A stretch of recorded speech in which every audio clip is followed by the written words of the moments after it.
Today, we're diving into an incredible story of science, safety, and self-sufficiency, all coming out of Egypt's National Research Center. We're talking about a few key innovations that could completely change the colors and inks we see and use every single day. So let me just start by asking you a question.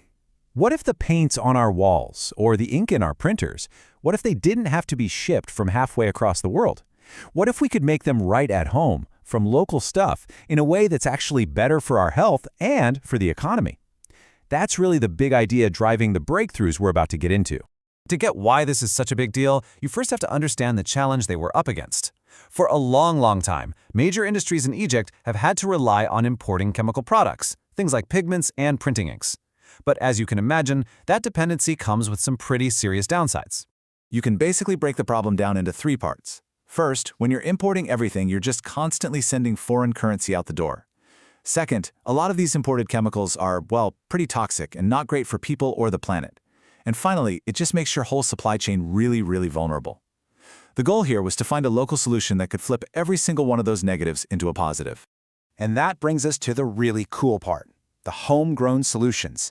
A team led by Dr. Noha El-Halawany at the National Research Center decided they were going to tackle this pigment problem head-on, focusing on creating alternatives that were both safe and made right there in Egypt. So the team came up with two incredible new products. First, they developed a white pigment that's a safe replacement for the usual imports like titanium and zinc oxide. But check this out. They also created a non-toxic yellow pigment.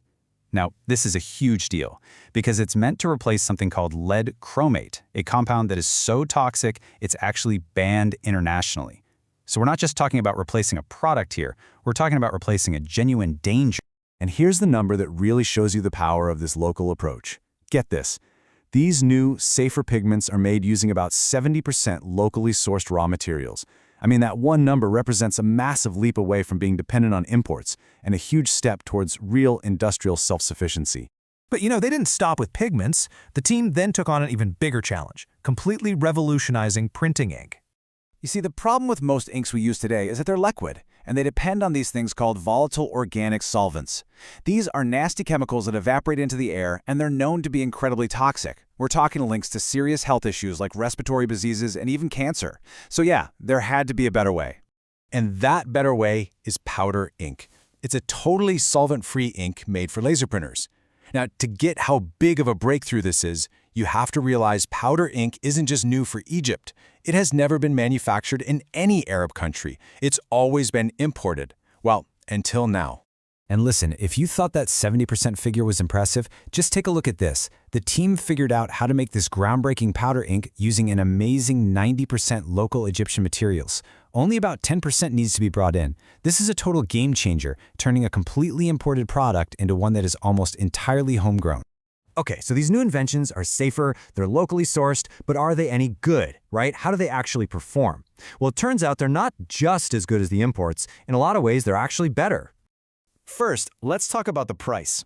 Because the ink is made from local materials that are easy to get, the production cost is way lower. How much lower? The local powder ink costs only about a quarter of what the imported version costs. That's a 75% price drop. A massive economic win. And what about the quality? Well, this isn't just some theory they cooked up in a lab.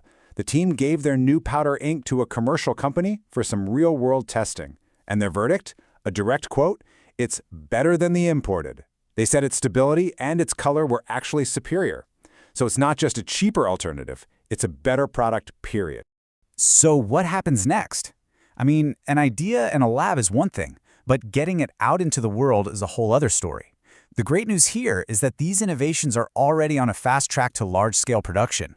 So the whole journey started with the research at the National Research Center. Then they showcased the products at an industrial conference, and people were just blown away. In fact, several companies were so impressed that they immediately asked to collaborate.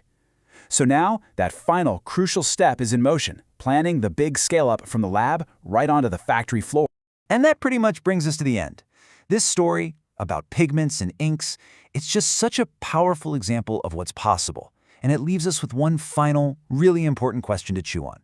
If we can revolutionize chemicals this way, what other essential industries are out there just waiting to be transformed by turning inward to our own local resources and our own brilliant innovators?